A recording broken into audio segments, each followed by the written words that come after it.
గొప్ప త్యాగం. శివానందుడు అనే వ్యక్తి ఒకనాడు అరణ్య మార్గంలో వస్తుండగా ఒక రాక్షసుడు అతనికి ఎదురొచ్చి, ఓయ్ మానవుడా, నేను మిక్కిలి ఆకలితో ఉన్నాను, నిన్ను తినేస్తాను అన్నాడు.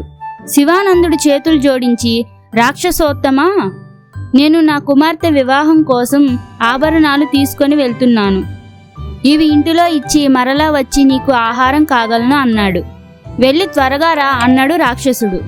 శివానందుడు వేగంగా ఇంటికి వెళ్ళి నగలు తన భార్య చేతికిచ్చి, అమ్మాయి వివాహం చక్కగా జరిపించు, నేను రాక్షసునికి ఆహారంగా వెళ్ళబోతున్నాను అని విషయమంతా వివరించాడు.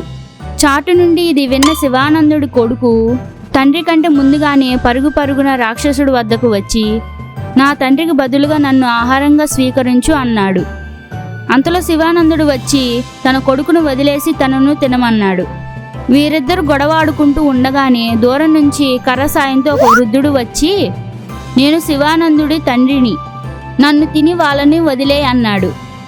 అంతలో శివానందుడి భార్య వచ్చి, భర్తని కొడుకుని కోల్పోయి నేను జీవించలేను, నన్ను తిను అన్నది. ఈలోగానే శివానందుడి కూతురు వచ్చి, ఈ అనర్థాలకి మూలం నేను, నాకు నగలు తేవడానికి వెళ్ళిన తండ్రి నీ కంట పడినాడు, నన్ను తిను అని చెప్పింది. వారి అనురాగ బంధాలు చూసి రాక్షసుని కంట జలజల కన్నీరు వచ్చింది. అంతలో అతను గాంధర్వుడిగా మారిపోయి, నేనొక గాంధర్వుడిని, శాపం వల్ల రాక్షసుడిగా మారాను, మీ వల్ల శాప విమోచనం జరిగింది, కాబట్టి మీకు సకల సిరి సంపదలు ఇస్తున్నాను, తీసుకోండి అని వారికి కానుకలు ఇచ్చి అదృశ్యమయ్యాడు. ఈ వీడియో మీకు నచ్చినట్లయితే ఇప్పుడే ఈ వీడియోకి లైక్ చేసి ఛానల్ని సబ్స్క్రైబ్ చేసుకొని బెల్ ఐకాన్ని ఆన్లో పెట్టుకోండి.